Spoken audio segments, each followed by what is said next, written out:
Hello everyone and welcome to another Pyro Gaming video. With a new season launched, that means the quest for power level is back on, and I wanted to talk about a few things in this video. The things that we'll be going over will be how you can get your power level up the quickest, tips on Infusion so you don't waste as many enhancement cores, and just generally what to do in the game to get your power level up. Now, as far as powerful rewards goes, it actually does make a bit of a difference as to which order you do them in.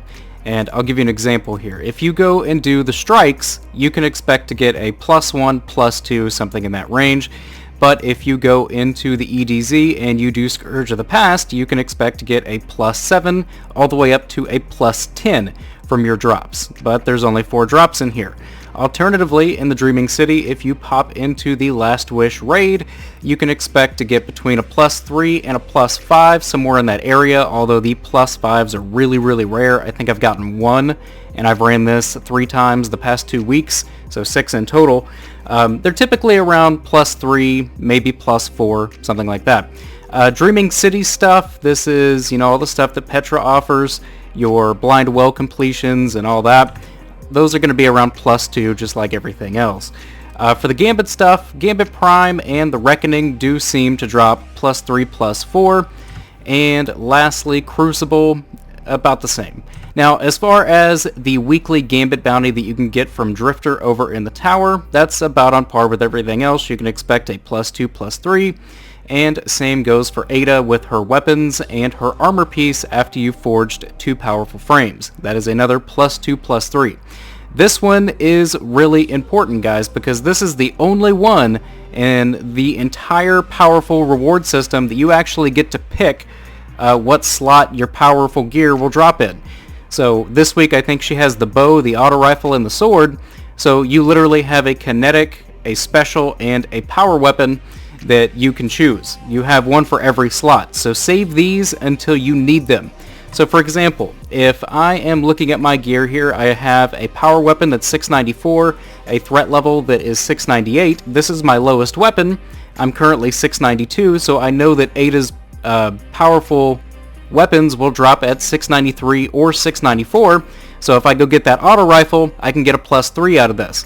Plus, I also get her weapon or her armor drop, and it's a guaranteed armor piece. So you have 3 guaranteed weapons that you can choose from, plus 1 random armor piece. Ada is going to be very useful for this. Now I want to show you guys how I have been doing this. Last week, which was the first week of Black Armory at the time of recording this video, all 3 of my characters were 650. They were all max power, so it did not matter which character I started on. So my Titan, I ran first, my Warlock, I ran second, my Hunter, I ran last. That is last week. I tried to get as many powerful rewards for each of these 3 characters as I could. I did everything for the Titan, everything for the Warlock, and I did what I could for the Hunter. Now the reason I do it this way is because your weapons across all 3 of your characters can be shared. So, for example, if my Titan had 661 weapons and I started on my Warlock and he was 650, he also has 661 weapons, so his gear is going to drop a little bit higher than when my Titan started at 650. So the order that I went in was Titan, Warlock, Hunter. This week, because my Hunter was the highest character, because I did him last, the character that you do last each week will always be your highest, because they're pulling the weapons from your other 2 characters. So I started my Hunter this week, and that's why he's already up to 692. I have, I think, 2 or 3 more powerful rewards that I can collect on my Hunter for the week. Once I do that, I'm going to my Warlock, who is my next highest character. Once I finish everything on there, I will go to my Titan. By the time I am done with my Titan, I should be getting 700 drops, because that's just how the system works. So for example, on my Hunter here, I currently have 698, 691, and 694. These are my highest weapons in the game right now.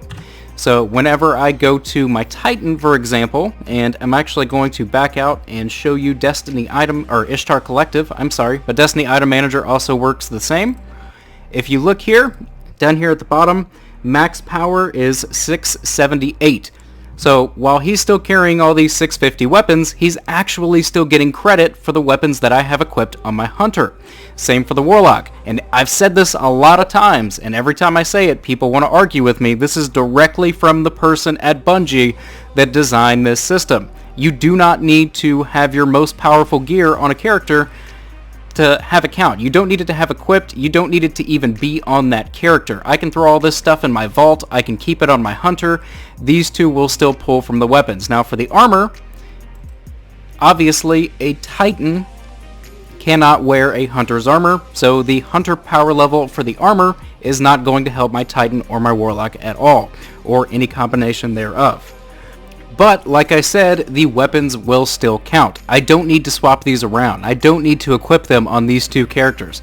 They are already being pulled from. So, for example, my Warlock here can be 681, so I can go do stuff right now with this loadout, not transferring any of these weapons. It will drop at 682, 683, 684. That's what my drops will be dropping at for my Warlock. My Titan has a max potential power of 678. That's if I transfer this stuff, but if I don't, I can still expect to get consistent 680 drops on my Titan. So that's how it works, guys. A lot of people are confused about that, and hopefully that clears that section up, because, like I said, I've said it a lot of times, and people always argue with me. There is somewhat of a bug in the game right now where powerful rewards aren't dropping as necessarily high as they're meant to. You might get some stuff that drops at your level.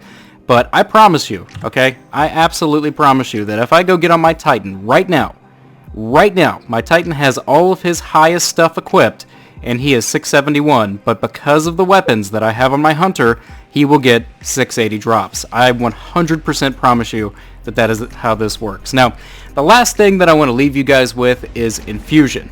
People infuse things like crazy, man. I do not. That's why I have 269 enhancement cores. I don't use them.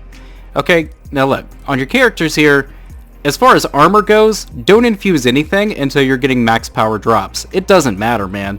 Like, who cares if you're going to be 2 resilience when you're doing the blind well, or 2 recovery when you're doing the blind well? It does not matter at all. Do not infuse any armor whatsoever. Not even exotics, man. Don't infuse armor until you're getting 700 drops, because that is the highest possible power. That's when you need to infuse armor. Now, weapons, on the other hand, are a little bit different. See, with armor, you could just equip it and go on about your business. That's what I've been doing. Whatever my highest armor drop is, I just throw it on and move on with my life. That's why my Hunter looks fugly right now, and he's got all this crap mismatched. Now for weapons, on the other hand, if you get an exotic, which I did get an exotic, I immediately infuse that exotic into threat level, because exotics can be infused into legendaries for 1000 glimmer and 25 planetary materials. It does not cost you any enhancement cores whatsoever to infuse an exotic into a legendary. But if you want to do tier 3 blind well, which at the time of recording this video launches this week, then you're going to want to be 690. You're going to want to have usable weapons, so that's the only exception. Try to wait on an exotic. If you can get an exotic, infuse that into a legendary. If not, I think it's to infuse a legendary into an exotic is 3 cores. To infuse a legendary into a legendary is 2 cores. Now, there's another trick that you can do, and that is pull stuff from your collections. So because I'm 692 on my Hunter here, my collections are 20 power levels lower than my Hunter. My Hunter's max level, so they're 672. So I'm going to give you a quick example here of a really easy way to get around the enhancement cores for your stuff. So let's use Breakneck here. Okay, Breakneck is 650. If I equip it, I drop down to 686. I lose 6 power levels. But if I purchase an exotic from my collections and then infuse this into the Breakneck, then it's going to make this Breakneck usable, and it will not drop me that much. So you see, that time I only dropped 4 instead of 2. It's going to make it usable. Each time you level up, your collections will get higher and higher and higher. Exotics are really cheap to infuse into legendaries, like I said. Alternatively, if it is a year 1 weapon, like my Midnight Coup here, just go into collections. Let's see, hand cannons, where are you at? Midnight. We'll buy Midnight Coup. You could even just use this, but if you're like me, you want to keep the masterwork or whatever, infusing the same item into the same item is a flat rate of 5,000. So now my Midnight Coup is usable and I didn't spend any masterwork cores. So that's just a little trick to keep in mind, guys. Like if it's a year 2 legendary, buy an exotic. If it's a year 1 legendary, buy that same legendary and infuse it into the one that you have, or just replace the one that you have. That's a really easy trick to keep this going. Now, if it's something like an exotic over here, like let's say that I wanted to use Celestial Nighthawk, I will give you an example of that. Oh, that's weapons.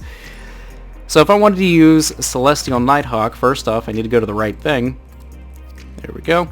So I have a 650 Celestial Nighthawk on my character. I can either just replace that from collections for free, or I can infuse this in for, again, a flat rate of 5,000. The same item going into the same item, regardless of its rarity, is always going to be a flat rate of 5,000 Glimmer. So now my Celestial Nighthawk is usable, and I am 689 as opposed to, do I have a 650?